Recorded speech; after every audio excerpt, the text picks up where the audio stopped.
Hi everyone, welcome to Australia at HMAS Waterhen. It's a naval base of the Royal Australian Navy, but today I am with Commanding Officer Commander Daley, the CEO of USV Division 1. So it's a division using USVs. There's two of them behind us, Ranger and Mariner.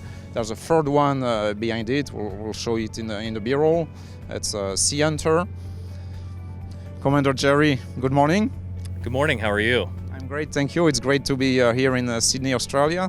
So what can you tell us about your USVs and the current deployment? I have 4 USVs on Integrated Battle Problem 23.2, employment of unmanned surface vessels in an operational environment. I have all 4 vessels here in Sydney. 3 are here locally and 1 is nearby at a different base. And we are conducting operations with the Australians. In fact, we just finished Operation Exercise Autonomous Warrior. So what are you doing with these USVs? Are you experimenting future mission sets for the US Navy? Are you looking at ways the US Navy could use uncrewed vessels to fulfill their missions in the future? Yes, we're doing a combination of all of those things, testing concepts, validating concepts of operation and employment, and then advancing current capabilities and potential future capabilities and how they blend specifically with manned surface combatants and that unmanned teaming and how we can advance warfighting readiness and lethality. You came to Australia with 2 types of USVs. The 2 of them are trimaran hulls and fairly compact in size. The 2 behind you are more akin of offshore supply vessels. Do they fulfill different mission sets and different roles?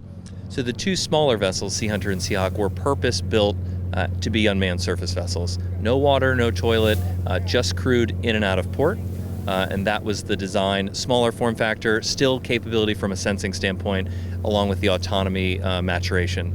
The vessels behind us, Ranger and Mariner, they were converted, as you mentioned, Gulf of Mexico fast replenishment vessels. So autonomy was placed on top of their system, and then because the vessel is so large, we have the ability to test multiple types of sensors and systems simultaneously, which gives us, more of a rapid prototyping, testing, and evaluating capability.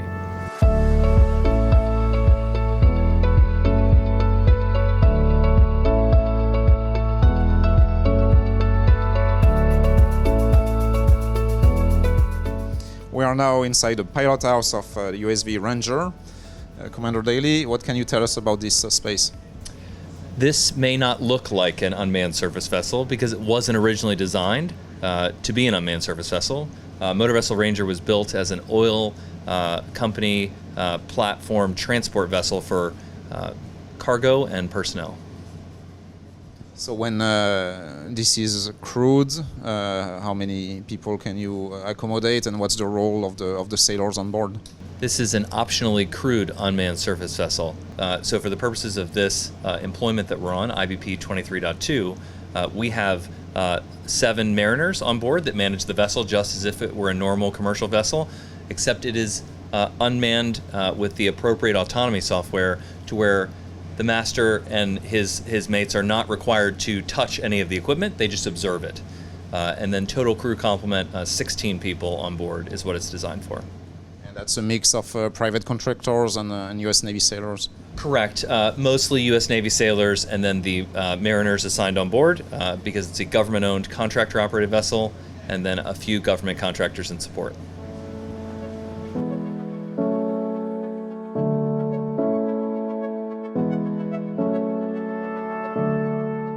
Can you discuss in broad terms the kind of payloads that are currently fitted on the USVs? So I can't talk to the exact specifics, but the 4 vessels that I have with me on IBP 23.2 can sense the environment and communicate with manned surface and air platforms, traditional platforms, for sensing both below the water, on the surface, and in the air. All right. since they can be fitted with containers, something made the headlines fairly recently. It was an LCS that successfully shot a SM-6 missile from a Mark 70 payload delivery system. So it's a big container that basically can shoot missiles. Could such container be fitted on these types of USVs? Yes, sir. In fact, prior to the Navy taking possession of the Overlord Ghost Fleet program, Ranger and Mariner, SCO, Secretary of Defense Strategic Capabilities Office, fired an SM-6 out of a very similar Mark 70 launcher off of motor vessel Ranger behind me. And I believe it was in 2021 that event took place. All right. So Ranger and Mariner are larger than Sea Hunter and Seahawk, yet they are fairly compact hulls, not really transoceanic vessels. How did you achieve such transits across long distances, first from Guam to Japan and then from Japan all the way down here to Australia? So I would joke and say that it was magic, but it was not. We've been working with the U.S. Navy with these vessels in an operational way on the West Coast in California for over a year and a half. We've gone through the exact procedures that a warship would transit through a region, and we've adhered to those standards, and we safely executed our transit across the Pacific Ocean. And we found out yesterday one of the trimaran USVs in a dock currently. Does it need some kind of maintenance? Correct.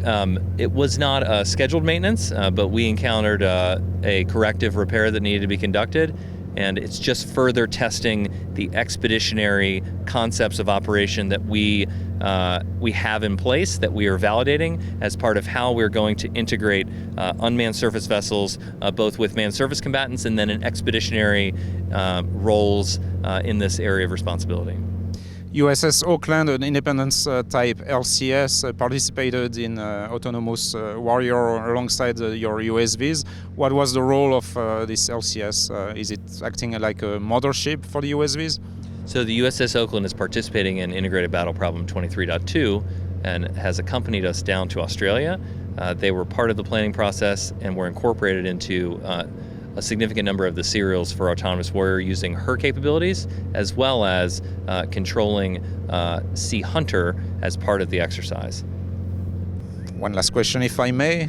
In your opinion, as commander of USV Division 1, what's the way moving forward in terms of USVs for the US Navy, especially in regards to the larger ones? Is larger better because you can fulfill more mission sets?